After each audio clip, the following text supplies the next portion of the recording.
j'ai ouvert les yeux sur mon propre cadavre, fraîchement enterré sous la pluie battante de Paris. Ma belle-mère souriait à mon enterrement, ses mains tachées de mon sang invisible, tandis que mon père, se lâche, détournait le regard. Et maintenant, je suis de retour, avant qu'elle ne pousse son dernier coup prête à la faire payer, mot pour mot, trahison pour trahison. Le cercueil était encore tiède de mon corps brisé quand je l'ai vu. Pas une vision, non une réalité crue, comme si la faucheuse elle-même m'avait recraché dans le passé. C'était l'hiver 2024, et j'avais 19 ans à peine, mais je portais déjà les cicatrices d'une vie volée. Mon nom est Élise Moreau, et si vous pensez que la mort est une fin, détrompez-vous, c'est le début d'une vengeance qui ronge l'âme comme un acide lent. Tout avait commencé innocemment, ou du moins c'est ce que je croyais. Paris, cette ville de lumière factice, m'avait vu naître et grandir dans l'ombre d'un appartement haussmannien du Marais, où les secrets s'accumulaient comme la poussière sur les moulures anciennes. Mon père, un banquier respectable chez BNP Paribas, avait épousé Claire 6 ans plus tôt, après la mort de ma mère dans un accident de voiture que personne n'avait osé questionner. Claire, avec ses yeux de serpent et son sourire de madone, avait transformé notre foyer en un théâtre de marionnettes. Moi, la fille ingrate, la brebis galeuse qui osait rêver d'études à la Sorbonne en littérature, au lieu de suivre les traces paternelles dans la finance froide. Le jour de mes 19 ans, elle avait frappé. « Élise, ma chérie, il est temps que tu contribues », avait-elle susurré d'une voix mielleuse, en posant sur la table du petit déjeuner un contrat de location pour ma propre chambre. « Ton père et moi avons décidé, 2000 € par mois, c'est raisonnable pour une jeune femme qui veut son indépendance. » Mon père avait hoché la tête, les yeux rivés sur son café, comme si les mots de Claire étaient gravés dans le marbre. J'avais ri, d'un rire nerveux, avant de lâcher cette phrase qu'il avait figée, « Et si je vous disais que j'ai vu maman ce matin, Claire ?» Elle m'a murmuré que votre accident n'en était pas un. Le silence avait été assourdissant. Ses lèvres s'étaient pincées, ses ongles manucurés à la perfection avaient blanchi sur le bord de la tasse. Elle avait balbutié quelque chose sur mon imagination débordante, sur les fantômes de la jeunesse, mais je voyais la peur dans ses yeux. Parce que, dans cette vie-là, je n'avais rien dit. J'avais payé, pleuré en silence, et continué à me noyer dans les livres pour oublier. Mais maintenant ? Maintenant, j'étais revenu, et cette phrase n'était que le premier poison que je verserais dans sa coupe. Les jours suivants, dans ce corps de 19 ans qui me semblait si fragile et pourtant si puissant, j'ai commencé à tisser ma toile.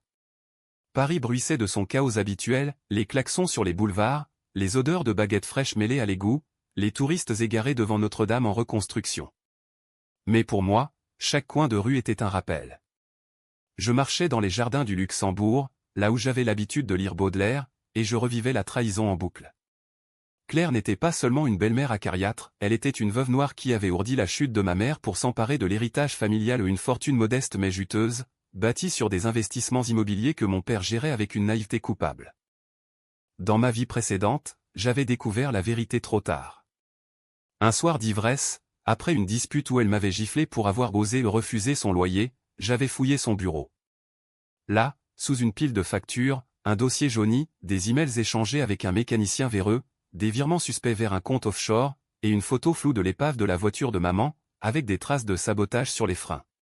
Claire avait tout orchestré pour épouser mon père, veuf éploré, et me réduire à une charge qu'elle pouvait évincer. Mon accident à moi. Une chute dans les escaliers de notre immeuble, après qu'elle m'eut drogué avec du GHB glissé dans mon vin. Officiellement, un suicide dû à la dépression. Mon père avait même signé les papiers d'héritage, transférant tout à elle. Mais cette fois, je ne serai pas la victime. J'ai commencé par l'observation. Le matin, je feignais la soumission, bien sûr, Claire, je paierai. Laissez-moi juste un délai. Elle jubilait, ses yeux verts si semblables aux miens, ironie du sort pétillée de triomphe. Le soir, je sortais en douce, enveloppée dans un manteau noir, pour infiltrer son monde. Elle avait un amant, un avocat corrompu nommé Laurent Duval, qui gérait ses affaires discrètes depuis un cabinet du 8e arrondissement. J'ai piraté son téléphone, un talent appris dans ma vie antérieure, lors d'un stage foireux en informatique à l'école 42. Des messages enflammés, des plans pour me faire partir définitivement si je résistais trop. La première décision controversée est venue vite. Pour tester les eaux, j'ai contacté le mécanicien, un certain Raoul, via un faux profil sur un forum obscur des banlieues. J'ai des infos sur l'accident de 2018. 100 000 € pour ton silence éternel ? Il a mordu à l'hameçon, tremblant au téléphone d'une voix rauque. Nous nous sommes rencontrés dans un bar miteux de Belleville, sous les néons clignotants qui sentaient la bière éventée. C'était elle, hein? La blonde aux bijoux en or, ai-je demandé, en glissant une photo de Claire sur la table collante. Il a hoché la tête, les yeux fuyants.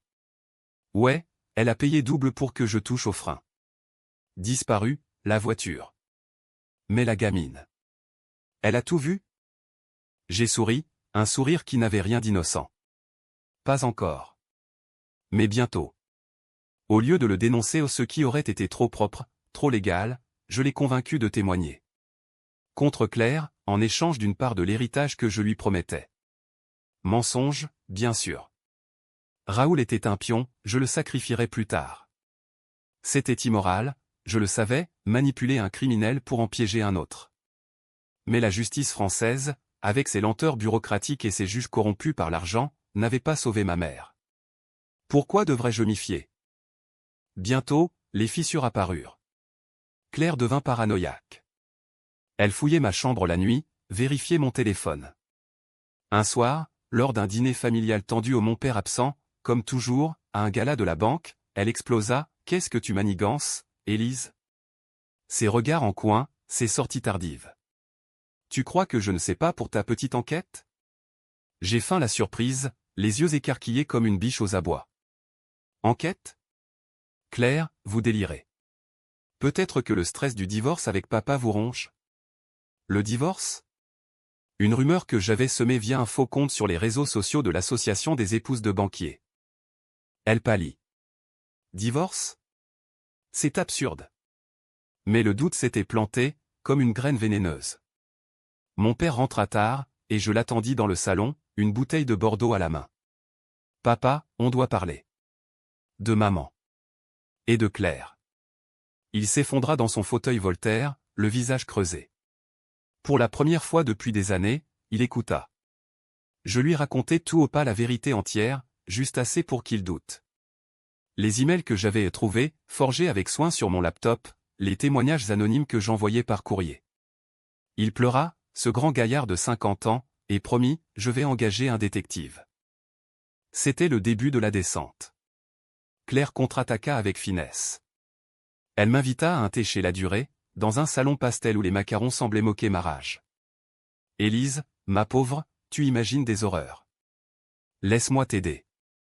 Viens, bois ça eau du tilleul, pour tes nerfs. Le thé était drogué, je le sentis à l'arrière-goût métallique. Mais cette fois, je feignis l'inconscience, laissant mon corps s'affaisser sur la bergère. Quand elle appela son amant pour nettoyer la scène d'un enlèvement discret vers une clinique privée, je bondis, un tasé volé en main. Surprise, salope.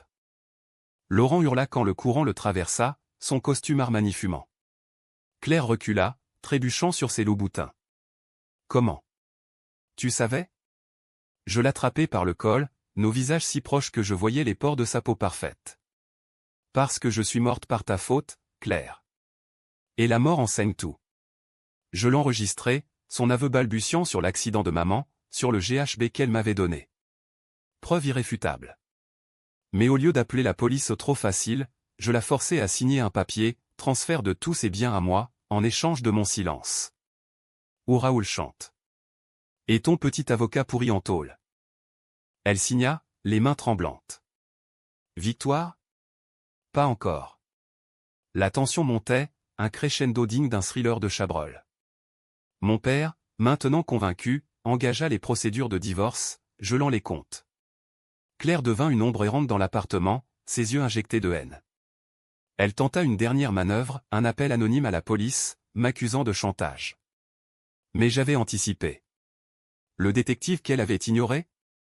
C'était le mien, un ex-flic reconverti qui avait bossé sur l'affaire de maman. Il intercepta l'appel, et boum, arrestation pour tentative de meurtre sur moi. Le procès fut un cirque médiatique. La belle-mère empoisonneuse du Marais, titrait Le Monde et Paris Match. Claire, en tailleur Chanel, pleurait crocodile devant les caméras, jurant son innocence. Mais Raoul témoigna, brisé, révélant les virements. Laurent, pour sauver sa peau, balança tout, les plans pour me faire interner, les faux certificats médicaux. Mon père, dévasté, vendit l'appartement et partit pour la Provence, me laissant l'héritage et la solitude. Mais le twist vint la nuit avant le verdict. Dans ma cellule de préventive, oui, j'en avais une, pour légitime défense excessive avec le tasé, Claire s'infiltra via un gardien corrompu. Pas pour me tuer trop tard pour ça. Non, pour murmurer, tu crois que c'est fini, Élise? Ton père. Il savait pour l'accident de ta mère. Il a payé le mécanicien avec moi. Pour l'assurance. Pour nous libérer d'elle, cet ivrogne qui le ruinait. Le monde s'effondra. Mon père? Complice? Les flashs de ma vie antérieure affluèrent, ses absences, ses regards fuyants. Oui, il savait. Et dans cette renaissance, j'avais vengé la mauvaise personne. Le lendemain, au tribunal, je témoignais contre elle mais pas contre lui. Pas encore. Claire et Copa de 20 ans, Laurent de 10. Moi? Acquitté, avec une thérapie obligatoire pour trauma refoulé. De retour dans un Paris printanier, je marchais seul sur les quais de Seine. La vengeance avait été douce amère. J'étudiais à la Sorbonne, publié un roman sur une fille qui renaît des cendres best-seller controversé, accusée de misogynie pour sa belle-mère démoniaque. Mon père? Je le vis un jour, vieilli, suppliant pardon. Élise, je t'aime. Je souris, comme Claire autrefois. Trop tard, papa. Paie ton loyer à ta conscience. Et dans les nuits sans sommeil, je me demandais, la mort m'avait-elle vraiment rendu justice, ou juste une nouvelle prison dorée? Paris continuait de briller, indifférente, et moi, ombre renaissante, je guettais la prochaine trahison. Fin. Non, juste un interlude.